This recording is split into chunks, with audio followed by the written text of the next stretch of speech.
اور نماز اور امام حسین علیہ السلام کی حیات اس عنوان سے ہم لوگ چل رہے ہیں اور آپ کو کچھ باتیں کل بتائیں. امام حسن اور حسین کی فضیلت سے تو کوئی بھی انکار نہیں کر سکتا.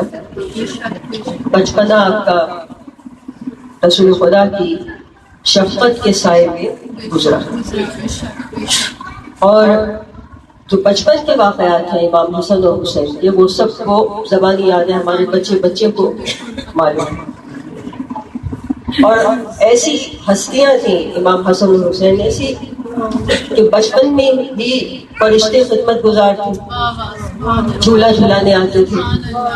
اور رسول خدا کا جو عالم تھا وہ تو عجیب ہی تھا کہ آپ جب تک کئی بار دن میں آ کے بچوں کو دیکھ نہ لیں اس وقت تک آپ کو چین نہیں پڑتا. یہاں تک کہ جب امام حسین کی ولادت ہو گئی تو اب آپ کا عالم یہ ہو گیا کہ آپ صبح سے شام تک حسین کو گود میں لیے رہتے اور اپنی زبان مبارک چساتے. اور جب دونوں بچے غذا کھانے کے قابل ہوئے تو آپ اپنے دانتوں میں غذا کو نرم کر کے کبھی حسن کے منہ میں دیتے کبھی حسین کے منہ میں دیتے. جس طرح ایک کبوتر دانہ بھراتا ہے اپنے بچوں کو اس طریقے سے آپ ان کو کھلاتے. تو آپ دیکھیں کہ کس طریقے سے ان بچوں کی پرورش ہو رہی ہے. اور جب رسول خدا بچوں کو دیکھتے پیار جب کرتے جیسے ہم اپنے بچوں کو پیار کرتے ہیں, جب آپ پیار کرتے تو آغاز امام حسن سے کرتے اور امام حسن کا منہ چھوڑتے. بہت دیر تک آپ امام حسن کا منہ چھوڑتے, لیکن جب امام حسین کے پاس آتے تو آپ ان کے گریبان کے بٹن کھولتے اور ان کا گلا چومتے. یہاں تک کہ یہ بات امام حسن اور حسین کو بھی معلوم تھی.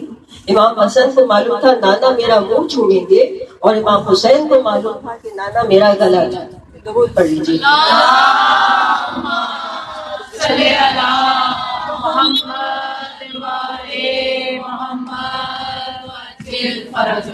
درود پڑھ لیجیے.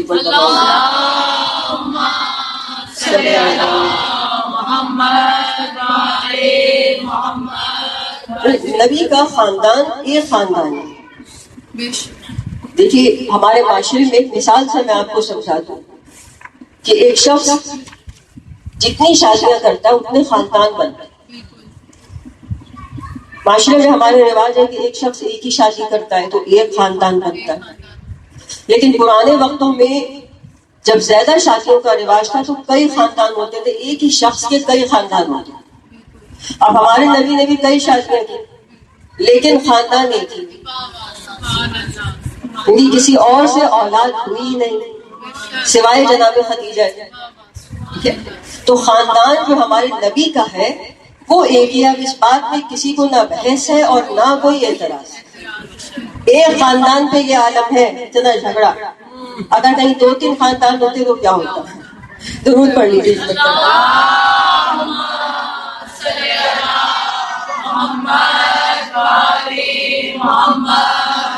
دیکھیے ہسٹری میں موجود ہے, تھوڑی سی ہسٹری کے دائرے کے انسان اگر دنیا کی تاریخ پہ نظر ڈالے, ہندوستان کی تاریخ اگر میں آپ کے سامنے بیان کروں, ایک داستان جو بہت مشہور ہے ہندوستان کی, ایک ہندوستان کا بادشاہ, اس کی 3 بیویاں تھیں, 3 خاندان ہوئے.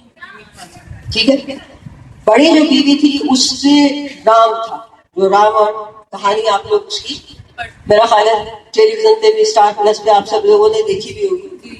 تو اس میں جو بڑی بیوی تھی اس کا بیٹا تھا رام, اس سے جو چھوٹی بیوی تھی اس کا نام تھا اس کا نام یشودا تھا, لیکن جو اس کے بیٹا تھا اس کا نام تھا لکشمن. اور تیسری بیوی تھی کیکئی, اس کے بیٹے کا نام تھا بھرت. تو 3 خاندان تھے. تو ان کے ہاں دستور تھا راجپوتوں میں کہ جان جائے پر وچن نہ جائے, یعنی ایک دفعہ جو زبان دے دی تو اب وہ پوری کرنا چاہے کچھ بھی ہو. جب ایک دن ایسا ہوا کہ راجا کہیں جا رہا تھا, رتھ میں اپنے بیٹھ کے, اس زمانے میں آپ کو پتا وہ بیل گاڑیاں جو چلتی تھی, تو رتھ کا جو پہیا تھا اس کا کہیں پیج نکل گیا اور قریب تھا کہ وہ رتھ کا پہیا نکل جائے اور وہ رتھ جو ہے وہ کھائی میں گر گئی. کہ جو بیوی تھی تیسری قیکئی اس نے دیکھ لی اور اس نے اس جگہ پر جہاں سے تیل نکلا تھا اپنے پیر کے انگوٹھے کو لگا دیا, دبا دیا وہاں سے کہ وہ گرنے نہ پائے. راجا کی جان بچ گئی. جب وہ رتھ سے اترا تو اسے معلوم ہوا کہ آج تو میں مر ہی گیا تھا, یہ جان بچانے والی میری بیوی. تو اس نے دستور کے مطابق, جیسے آپ کو پتا نا بادشاہوں کا دستور ہوتا ہے, تو خوش ہو جائے وہ کہتے ہیں مانگو کیا مانگنا ہے, ہم تمہیں 3 وچن دیتے, مانگو کیا مانگنا چاہتے ہیں. تو اب وہ کوئی بیوقوف عورت تو تھی نہیں, اگر میرے اور آپ کی جیسی ہوتی تو اسی وقت مانگ کے فارغ ہو جاتے. لیکن اس نے کہا کہ حق دے دیں, جب موقع آئے گا تو مانگو. اس نے بڑی ہوشیاری دکھائی.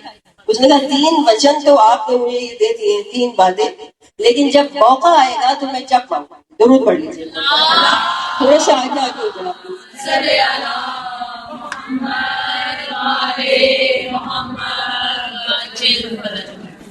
اب جب موقع آیا بچے جوان ہو گئے, اور جس دن دیکھیے وہ کس دن کھڑے ہوئے اپنے وعدے مانگنے کے لیے, کہ جس دن بادشاہ نے اعلان کیا کہ یہ جو میری گدی ہے تخت پر میرا بیٹا رام بیٹھے گا, اس دن آنا کہا کہ آپ کو میں اپنا وچن یاد دلانا ہے. 3 باتیں کہا کہ کہو کیا مانگتی ہوں. کہا کہ اس گدی پر رام نہیں بیٹھے گا, میرا بیٹا بیٹھے گا بھرت, اور رام کو بنواس دیا جائے 14 سال کا, اس کو شہر بدل کر دیا جائے, جنگل میں اس کو بھیج دیا جائے. توجہ ہے نا آپ کی. کہا کہ رام کو بنواس دیا جائے, اور تیسرے یہ کہ میں مہارانی بنوں. اب بادشاہ جو وہ راجا تھا وہ تو وچن جو دے چکا تھا, زبان تو وہ دے چکا تھا, ان میں زبان ان کی پکی ہوتی تھی. انہوں نے کہا چاہے جان چلی جائے. اس نے کہا ٹھیک ہے. لیکن کیا ہوا کہ اس کے بعد پورے راجیہ میں سناٹا چھا گیا. بادشاہ اسی غم میں مر گیا کہ جو بڑا بیٹا ہے اس کو تخت نہیں ملا, اور بھرت اس وقت وہاں تھے نہیں, وہ ننیال میں گئے ہوئے. اب وہ آج کا زمانہ تو تھا نہیں کہ کسی کو فون کیا فوراً آ جاؤ, مہینوں میں تو خط پہنچتے تھے. اس کو تو کوئی اطلاع نہ ہوئی, وہ اپنی ننیال میں گیا ہوا تھا. ادھر راجا اس غم میں مر گیا کہ جو میرا بیٹا رام ہے نازوں کا بلا, جو سونے کے جھولے میں کھیلا, وہ جنگل میں جائے گا, ننگے پیر پھرے گا, جنگل کا لباس پہنے گا, جنگل کی غذا کھائے گا. وہ اس غم میں مر گیا. جب بھرت واپس آیا تو اس نے کہا یہ کیا ہوا. ماں نے کہا اس طرح تمہارے باپ نے ہمیں وچن دیا تھا اور ہم نے یہ 3 باتیں مانگی. تو اس نے انکار کر دیا تخت پر بیٹھنے سے. ٹھیک ہے, اس نے کیا کیا کہ بھائی کی چپلیں اٹھا کر تخت پر رکھ اور ہاتھ باندھ کر سامنے کھڑا ہو. کہا کہ میں اس تخت پر نہیں بیٹھوں گا, یہ میرا حق نہیں ہے, اس تخت پر میرا بھائی بیٹھے گا. اب وہ جو بھائی کو اس نے بلانے کی کوشش بھی کی, لیکن دیکھیے اس کی بھی تربیت ایسی ہوئی تھی. اس نے کہا وہ مرے ہوئے باپ کو شرمندہ نہیں کر سکتا, وہ واپس نہیں آئے گا جب تک 14 برس پورے نہیں ہو جائیں گے. یہ بات سمجھ میں آ رہی نا آپ کو. یعنی تربیت آپ ان کی دیکھیں کس طرح ہوئی بھی ہے, اور کس طریقے سے زبان کا اپنی خیال کر رہے ہیں.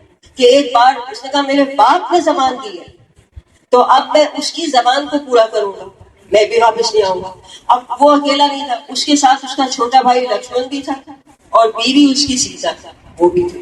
وہ لوگ بھی وہاں اس کے ساتھ چلے گئے تھے. تو یہ 3 لوگ وہاں چلے گئے, اور اب یہ بھرت 14 برس وہ جوتیاں اس کی رام کی وہ رکھی رہی تخت پر. مطلب کیا کہ راج رام کا ہی تھا, وہ صرف سنبھالنے والا تھا. یعنی آپ دیکھیں اس نے اتنی بڑی قربانی دی. تو آج ہندوستان کا نام جو بھارت ہے وہ اس بھرت کے نام پر جس نے قربانی دی.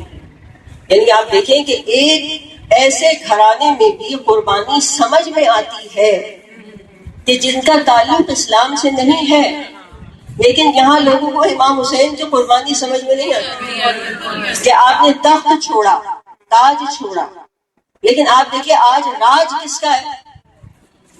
ٹھیک ہے, بے شک یہ حسین کو تخت نہ ملا, تاج نہ ملا, لیکن راج حسین کا ہے.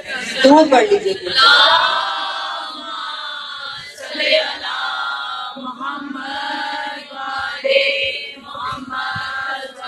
لیکن کیا وہ گھرانہ انبیاء کا گھرانہ تھا؟ ٹھیک ہے، وہ انبیاء کا گھرانہ تو اس گھرانے میں آدم تو نہیں آئے تھے، اس گھرانے میں نوح نہیں آئے، لیکن تربیت ہر ایک کی ایسی ہوئی تھی. ہر ایک بیٹا اتنا فرما بردار تھا کیونکہ ان کے خون کے اندر چلا آ رہا تھا. یعنی آپ کو میں بتانا چاہتی ہوں کہ جو بادشاہ اور شہزادے ہوتے ہیں یہ کس ٹائپ کے ہوتے ہیں. یزید تو ایک نقلی شہزادہ سمجھ لیں، یعنی جس کے اندر کوئی تہذیب، کوئی رکھ رکھاؤ، کوئی زبان کا پاس، یہ چیزیں ان لوگوں کے اندر موجود نہیں تھی. کیونکہ وہ کوئی ایسے لوگ تھوڑے تھے جن کی تربیت تھوڑی ہوئی تھی.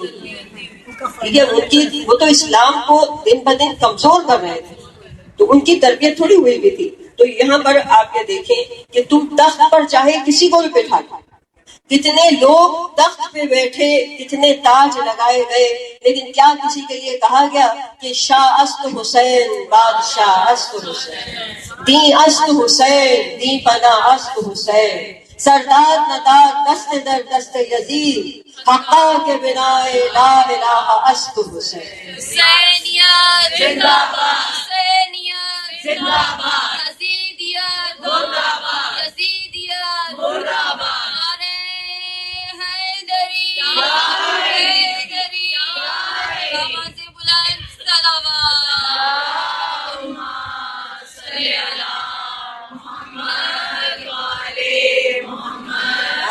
ضرور ایسا نہیں ہے، پیچھے والے بڑے چپکے سے بیٹھے ہوئے.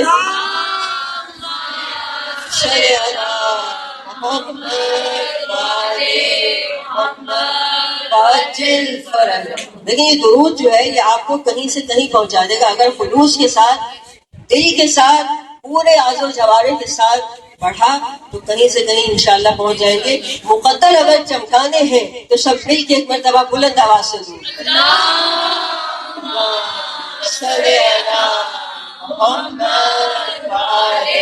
محمد. اور میری دعا ہے کہ اس درود کے ساتھ وہ بچیاں جو ابھی تک اپنے گھروں میں ان سب کے مقدر چمک جائیں. اللہ نگارہ وہ سب اپنے گھروں میں جائیں، اور جو جا رہی ہیں یا جا چکی ہیں وہ سب اپنے گھروں میں خوش رہیں، شاد آباد رہیں، اور اس سے اعضاء پر آتے رہیں، اس سے اعضاء کی رونق بڑھائے تاکہ وہ اگلے گھروں میں جا کے بھی ان کے قدم باعث برکت ثابت ہو، ان کے وجود سے برکت نکلے، ان کے ہاتھ میں برکت آئے. یہ برکت جو ہے یہ عورت کے وجود میں ہوتی ہے، لانی پڑتی ہے، اپنے اندر ایسی صلاحیت پیدا کرنی پڑتی ہے، لے کے آؤ تاکہ تمہیں لوگ کہیں کہ تم بابرکت عورت.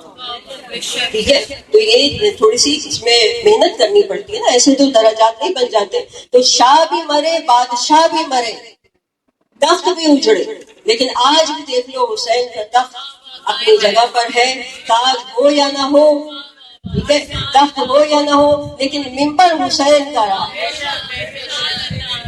دیکھیے خاندان تو ایک ہی ہے، ایک خاندان ہے، 3 خاندان نہیں ہے یہاں، نہ یہ 10 خاندان ہے نہ 3 خاندان ہے، ایک خاندان ہے، صرف خدیجہ کا خاندان. تو بتاؤ کہ کس کے فرش پہ بیٹھے ہو؟ خدیجہ کے فرش پہ بیٹھے. ٹھیک ہے، یہ سب جو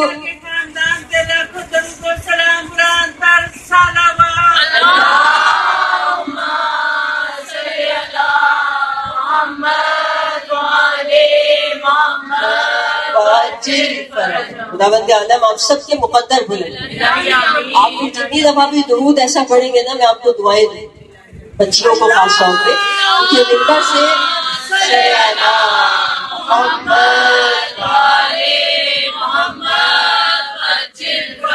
دیکھیے ممبر سے قبولیت ہوتی ہے دعاؤں کی.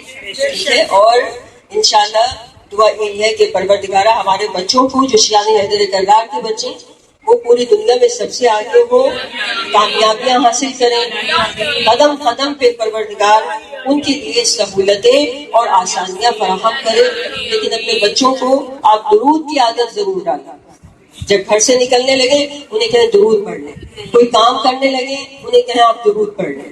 لفظ درود ہے، درود نہیں ہے، درود تال کے اوپر پیش ہے. ٹھیک ہے. تو جتنی دفعہ بھی آپ یہ درود پڑھتے چلے جائیں گے آسانیاں انشاءاللہ تعالی پیدا ہوتی چلی جائیں گی. آپ نے دیکھا کہ آج زمانہ کیسا جا رہا ہے, ناگہانی آفات اموات, یہ سب کس لیے؟ کیونکہ ہم بہت ساری چیزیں جو چھوڑتے چلے جا رہے ہیں, اور جب ہم ظاہر ہے کہ ان کو نہیں کرتے تو یہ دنیا تو حادثات کا گھر ہے, بلاؤں کا گھر ہے. تو اسی لیے نماز کی اہمیت بہت زیادہ ہے کہ آپ لوگ اگر 5 وقت کے نمازی ہیں تو بھی آپ کو بہت سہولتیں اس دنیا میں بھی مل جائیں گی. ہم سمجھتے ہیں کہ نماز روزہ یہ صرف آخرت کی چیزیں ہیں اور صرف آخرت میں ہی فائدہ پہنچا دے گا. نہیں, یہ دنیا میں بھی قدم قدم پر آپ کی مدد کریں گی. اور نماز بہترین پڑھنے کے لیے آپ کو مسائل نماز ان کا جاننا بہت ضروری ہے. اور ایک مجتہد عالم کے جس کی آپ کتاب دیکھ کر اس میں سے مسائل نماز پڑھتے ہیں وہ خود بھی اپنے فتووں کا پابند ہوتا ہے. ایسا نہیں کہ وہ آپ کو کہہ رہا ہے کہ ایسے پڑھ لو اور خود جیسے چاہے پڑھ رہا ہے. نہیں, پہلے وہ خود اس پر عمل کرتا ہے اور اس کے بعد اس کو عمل کے قابل سمجھا جاتا ہے اس کے جو بھی فتوے ہوتے ہیں. تو خود دیکھیے, آپ جو فاطمہ طباطبائی تھی امام خمینی کی بہو, وہ کہتی ہیں کہ جب امام خمینی کو دل کا عارضہ لاحق ہوا اور آپ کو ہاسپٹل لے کے گئے تو چند گھنٹوں کے بعد جب نماز کا وقت ہوا تو آپ نے نماز کے لیے اٹھنا چاہا. تو ڈاکٹرز نے کہا کہ آپ فقہ کے ماہر ہیں اور ہم اپنے شعبے میں ماہر ہیں, آپ اس وقت نماز نہیں پڑھ سکتے. تو انہوں نے ڈاکٹر کی بات سنی. یعنی یہاں پر جو ہم لوگ یہ کہتے ہیں کہ ہم شریعت پہ عمل نہیں کرنا چاہ رہے, ہم تو اپنے دل کی بات سنیں. وہ اتنے بڑے ہستی, اتنے بڑے عالم, اور انہوں نے کہا کہ جب تک وہ زندہ رہے انہوں نے ساری نمازیں لیٹے لیٹے پڑھی, لیکن نماز کی پابندی اسی طرح کی آخری دم تک کہ ان کی بہو فرماتی ہیں کہ ایک ایک منٹ کا حساب رکھتے تھے کہ کب نماز کا وقت ہوگا, اور کتنی دقت اور مشکل سے نماز پڑھتے تھے لیکن ضرور پڑھتے تھے. تو یہاں آپ دیکھیں کہ جانتے تھے, جتنا بڑا عالم ہوتا ہے نا وہ ظاہر ہے کہ جانتے ہیں کہ نماز کی اہمیت جو ہے وہ کیا ہے. پھر آپ دیکھیے کہ انہوں نے کامیابیاں بھی کتنی بڑی بڑی حاصل کی. امام کے صحابی تھے آبان ابن تغلب, وہ آئے اور انہوں نے ایک دفعہ امام کے پیچھے مزدلفہ میں نماز پڑھی, 2 رکعت نماز. تو امام نے ان کو اپنے قریب بلایا اور بلا کے کہا کہ یاد رکھو آبان کہ جو شخص بھی نماز پنجگانہ کو تمام شرائط کے ساتھ ادا کرتا ہے, تمام شرائط کے ساتھ, جب وہ روز قیامت خدا کے حضور حاضر ہوگا تو اس کے ہاتھ میں ایک عہد نامہ ہوگا, باقاعدہ اس کے ہاتھ میں ایک عہد نامہ ہوگا اور اس پر اس کی بخشش ہوگی. لیکن اگر کوئی نماز پنجگانہ کو اس کی شرائط کے مطابق نہیں پڑھتا تو اس کے ہاتھ میں وہ عہد نامہ نہیں ہوگا. اب خدا بند عالم وہاں چاہے تو سزا دے اور چاہے تو بخش دے, یہ اس کا اور اس کے بندے کا معاملہ ہے. تو یہ آپ دیکھیں کہ کتنی اہم چیز ہے کہ نماز کو اس کی شرائط کے ساتھ پڑھنا, اور یہ بہت بڑا چیپٹر ہے, بہت بڑا نماز کا جو ہے بہت بڑا چیپٹر. لیکن شریعت میں کچھ لوگ کہتے ہیں کہ فقہی مسائل ہو یا شریعت کے مسائل لوگ کہتے ہیں کہ یہ چیزیں ہمارے لیے مشکلات لائیں. نہیں, جب آپ اس میں گھسیں گے اور تو آپ دیکھیں گے کہ یہ چیز آپ کے لیے آسانیاں لائیں. ابھی جیسے جیسے ہم آگے چلیں گے تو میں آپ کو بتاؤں گی کہ کس طرح ہم اپنی نمازوں کو آسان کر سکتے ہیں اور کس طرح ہم تھوڑے وقت میں نماز کیسے پڑھ سکتے ہیں. اگر ٹائم کم رہ گیا ہے تو ہم کیسے نماز پڑھ سکتے ہیں, اور کس طرح ہم اپنی قضا نمازوں کو شارٹ کر کے پڑھ سکتے ہیں. یہ سارے کام شریعت ہمیں بتا رہی ہے, لیکن چونکہ ہم اس کے قریب نہیں جاتے ڈر کے مارے کہ پتہ نہیں کہ ہمیں شریعت ہمارے اوپر کیا چیز لاگو کر دے, وہ آسانیاں فراہم کر رہی ہے. لیکن ہم لوگ چونکہ ہمیں پتہ نہیں کس نے ڈرا دیا, کون تھا جس نے شریعت سے ڈرایا کہ ہم لوگ آج تک وہ کتاب کھولنے سے گھبراتے ہیں. درود پڑھ لیجیے.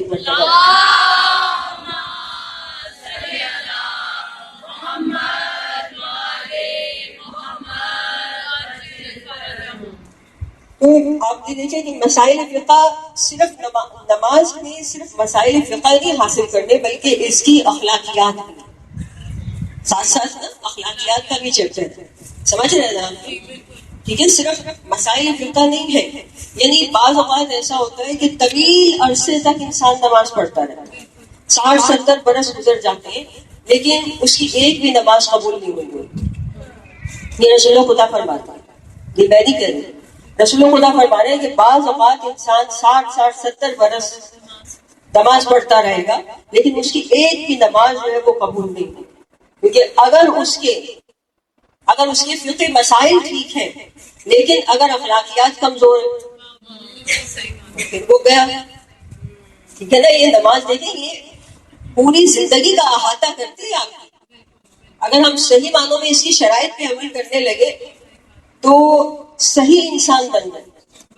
اور یہ جو بچوں کی تربیت کے لیے ہم سر پیٹ رہے ہیں نا, یہ ساری تربیت نماز میں کوشش, ایک ایک چیز بچوں کی تربیت کی, ایک ایک بات اس نماز کے اندر چھپی ہوئی. نماز کا فلسفہ ایسے ہی نہیں 5 وقت پروردگار نے نماز میں, تو ہم لوگ 1000 طریقے اپناتے ہیں بچوں کی تربیت کے, لیکن نماز کی طرف نہیں آتے. جو پروردگار نے معین کیا تھا طریقہ وہ ہم نے چھوڑ دیا, اور جب ہم دوسرے طریقوں پہ آ گئے تو اب ظاہر ہے کہ ہمیں کتنی پریشانی اٹھانی پڑ رہی ہے بچوں کی تربیت میں. آپ دیکھیں تو نماز کے ساتھ ساتھ اس کی اخلاقیات. حماد ابن عیسیٰ یہ 6 امام کے اصحاب میں سے تھے.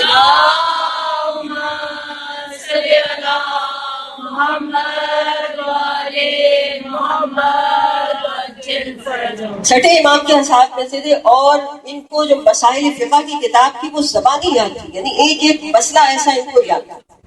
ایک روز انہوں نے کہیں امام کے سامنے نماز پڑھی, اور یہ وہ تھے کہ جن کو امام کی دعا سے 50 حج نصیب ہوئے. امام نے ان کو دعا دی تھی کہ اللہ تمہیں 50 حج کرائے اور مال اور اولاد میں برکت کی دعا دی. دیکھیں امام کی دعا تھی, قبول ہو گئی, 50 حج بھی کر لیے. ایک روز امام کے سامنے 2 رکعت نماز پڑھی. امام نے کہا ہے حماد ابن عیسیٰ بہت افسوس کی بات ہے کہ یہ تمہاری نماز کہ 60-70 برس گزر جائے, افسوس اس شخص پر کہ وہ 2 رکعت نماز بھی صحیح نہ پڑھ سکے. اب دیکھیے مسائل فقہ میں کمی نہیں تھی, کس چیز میں کمی تھی؟ اخلاقیات. ٹھیک ہے, یعنی وہ تو امام کی نظر ہے نا, وہ تو دیکھ رہے ہیں, ایک عام آدمی تو نہیں دیکھ سکتا.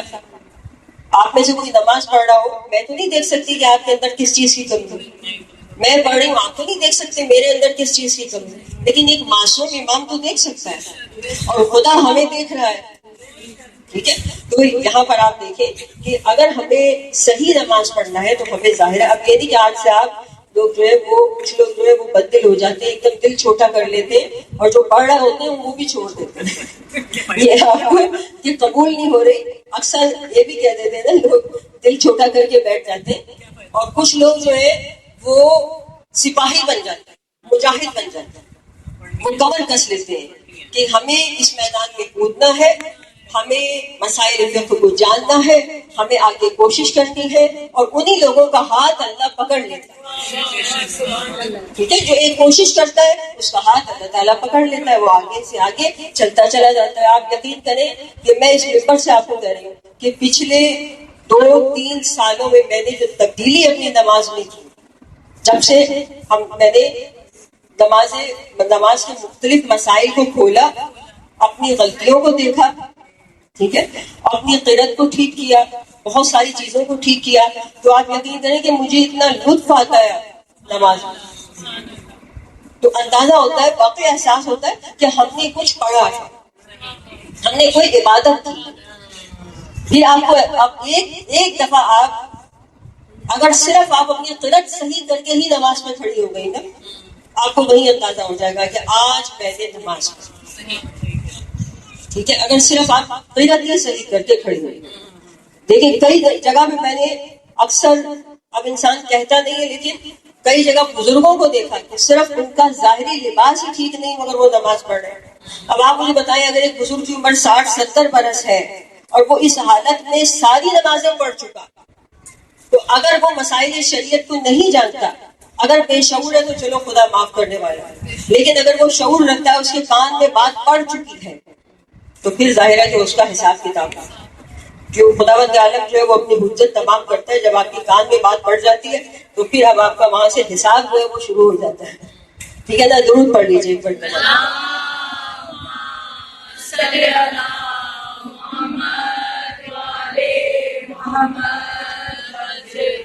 تو قرت کو سیکھنے کا دیکھیں سب سے زیادہ اکثر لوگوں نے کہا جو حج پہ گئے ہوں گے کتنا وہاں پہ جا کے محسوس ہوا اس چیز کو کہ جب وہ حج پہ پہنچے وہاں پر اگر کسی کی نماز صحیح نہیں 2 رکعت نماز ہے حج میں اگر وہی صحیح نہ ہوئی تو پھر حج کیسے ہوگا؟ دیکھیں نا آپ سب سے بڑی کتنی بڑی عبادت ہے حج اور کتنی خرچے والی کتنی مشقت والی لیکن جب آپ وہاں پہ پہنچے پتہ چلا گیا جی ہماری تو نماز ہی صحیح نہیں ہے ہماری تو قرت صحیح نہیں ہے تو پھر وہ حج بھی ظاہر ہے کہ اس کا فائدہ نہیں ہوتا. تو قرآن کا کم سے کم حق یہ ہے کہ آپ اس کی قرت صحیح کریں. یہ کم سے کم حق ہے. زیادہ سے زیادہ حق تو پتہ نہیں کیا ہوگا اس کا ہم حق نہیں ادا کر سکتے کیونکہ قرآن جو ہے وہ فقط مطالعے کی کتاب نہیں ہے. ٹھیک ہے قرآن سب سے زیادہ پڑھی جانے والی کتاب ہے پوری دنیا میں اور یہ صرف مطالعے کی کتاب نہیں ہے کہ آپ نے اس کو پڑھا اور آپ فارغ ہو گئے نہیں بلکہ اس میں آپ کو اس کی قرت بھی سیکھنی پڑے گی. اس میں جو پیغامات ہیں آپ کو اس میں وہ بھی لینے پڑیں گے.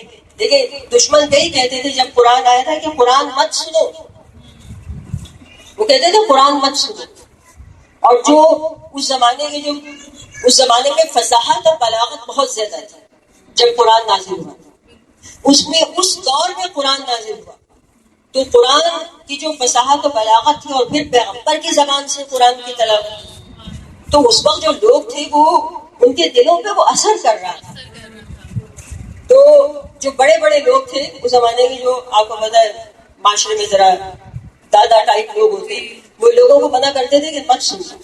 تو ان میں مغیرہ جو تھا وہ بہت بڑا ایک شاعر تھا مگر 3 ایک شاعر ایسے تھے جو بڑے شاعر تھے اور وہ خود رات کو چھپ کے جا کے سنتے تھے دوسروں کو سننے نہیں دیتے تھے لیکن خود چھپ کے چلے جاتے تھے کیونکہ ان کے دل نہیں مانتے تھے وہ سننا چاہتے تھے. کشش ایسی تھی قرآن میں کہ اس کو وہ سننا چاہتے تھے.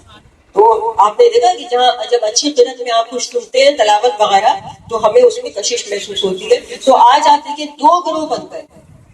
ایک گروہ یہ کہتا ہے کہ صرف تلاوت کرو زبانی یاد کر لو قرآن ایسا ہی ہے نا جو حفظ کر رہے ہیں اور بس اور کوئی مقصد نہیں ہے قرآن. اور ایک گروہ اس میں آ گیا کہ صرف اس میں سے پیغامات لے لو بے شک عربی نہ پڑھو. ایسا بھی بات چلتی ہے کہ کوئی بات نہیں عربی نہ پڑھو اگر تمہیں نہیں سمجھ میں آ رہا تو تم صرف ترجمہ پڑھ لو. لیکن یہ دونوں گروہ غلط ہے. اس کی آپ نے عربی بھی پڑھنی ہے اور اس کو ترجمہ بھی پڑھنا ہے. اس میں سے پیغامات بھی لینے ہیں اس کے مفاہیم کو بھی سمجھنا ہے کیونکہ قرآن ہر زمانے میں نیا ہوتا ہے. یعنی ہر زمانے میں اس میں سے نئے پیغام نکلتے ہیں. اب اگر آپ اسے بند کر کے رکھ دیں گے اس کو نہیں پڑھیں گے اس میں سے پیغامات نہیں لیں گے تو آج کے زمانے کا پیغام آپ کو کیسے ملے گا؟ ٹھیک ہے اگر صرف قرت کرتے رہیں گے تو بھی اس کا نقصان ہے کہ اگر آپ نے اس میں سے پیغامات جو ہے وہ نہیں لیے. تو یہاں پر آپ یہ دیکھیں کہ اس کی قرت بھی ضروری ہے اور اس میں سے جو آپ کو پیغامات ملتے ہیں وہ بھی اس میں ضروری ہے. ضرور پڑھ لیجیے.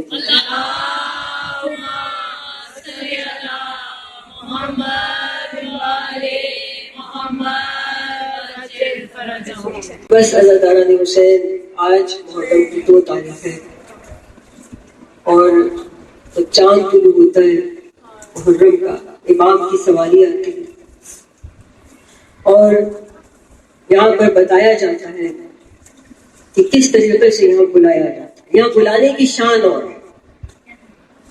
اس محفل میں اس مجلس میں جو یہ لوگ آپ لوگ جو آتے ہیں آپ کو بلایا جاتا ہے.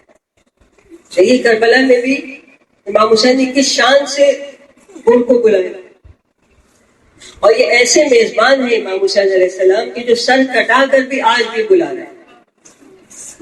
ایسی میزبانی آپ کی ہوتی ہے. یہاں پر ان کو بلایا زہیر ابن قین کو بلایا کس شان سے بلایا. اب دیکھیں کتنے لوگوں کو کربلا بلائیں گے جائیں گے نا لوگ انشاءاللہ. دیکھیے درباری کے لیے کتنے لوگ اب پہنچ چکے ہیں کتنے لوگوں کا بلاوا آنے والا ہوگا.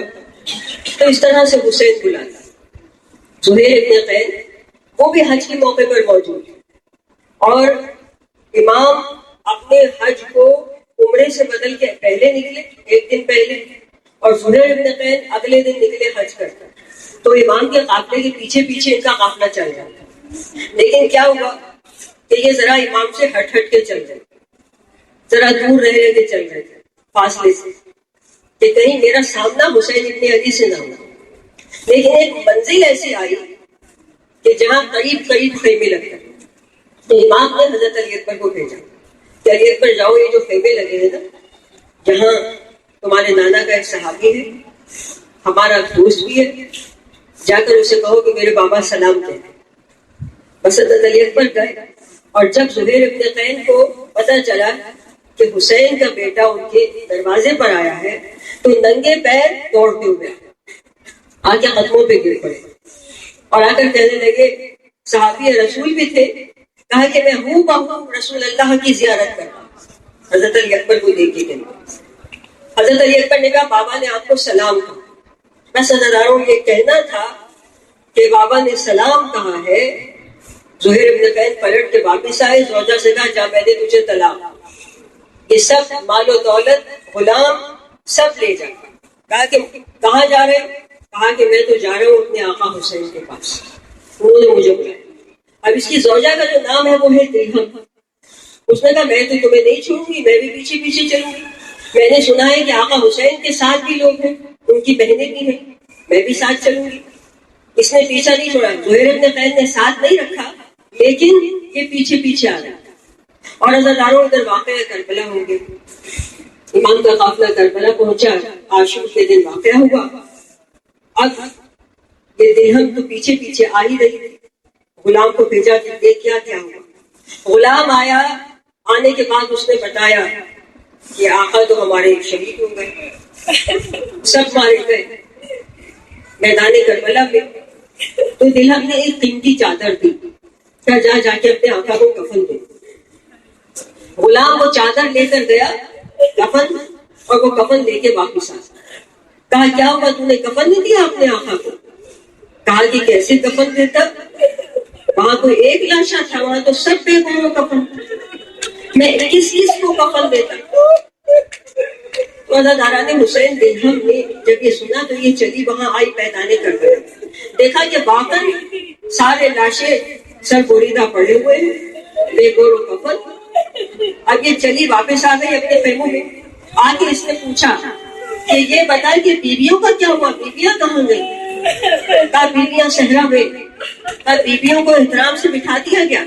کہا نہیں، ان کی تو چادریں لوٹ لی گئی، ان کے خیموں میں جلا دیا گیا، ان کی چادریں لوٹ لی گئی. جب یہ کہا کہ ان کی چادریں لوٹ لی گئی، اب دلہم نے کیا کیا، چادریں جمع کیا جاتا. اس میں چادریں جمع کیا. تب میں اپنی بیویوں کے لیے چادریں لے کے جاؤں. یہ چادریں لے کے چلی. ادھر عمر ساتھ کو پتہ چل گیا کہ دلہم چادریں لے کے آ گئے.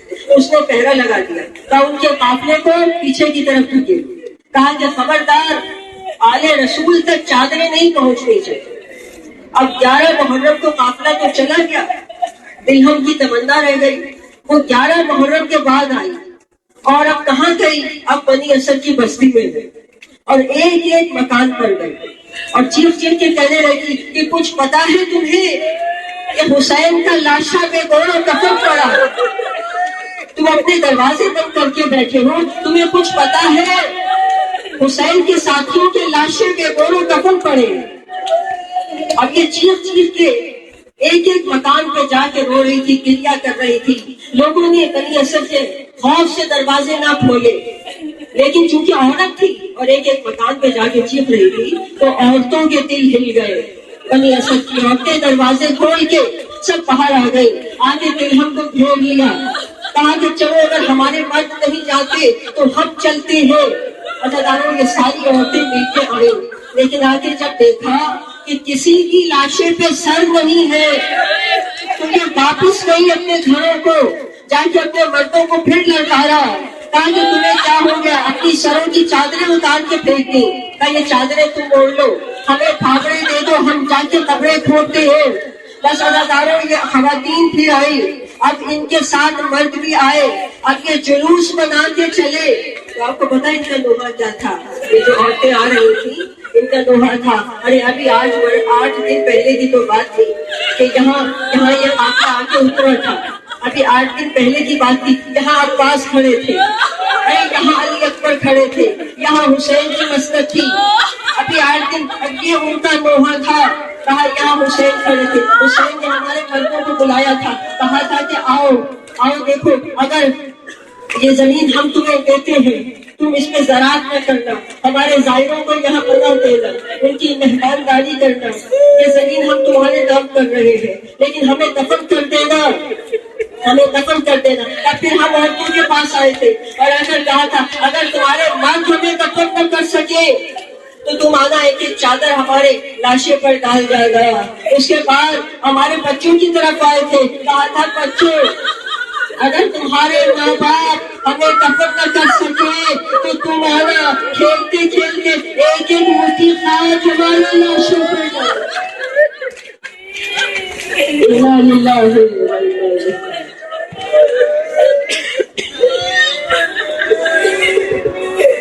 آنے والے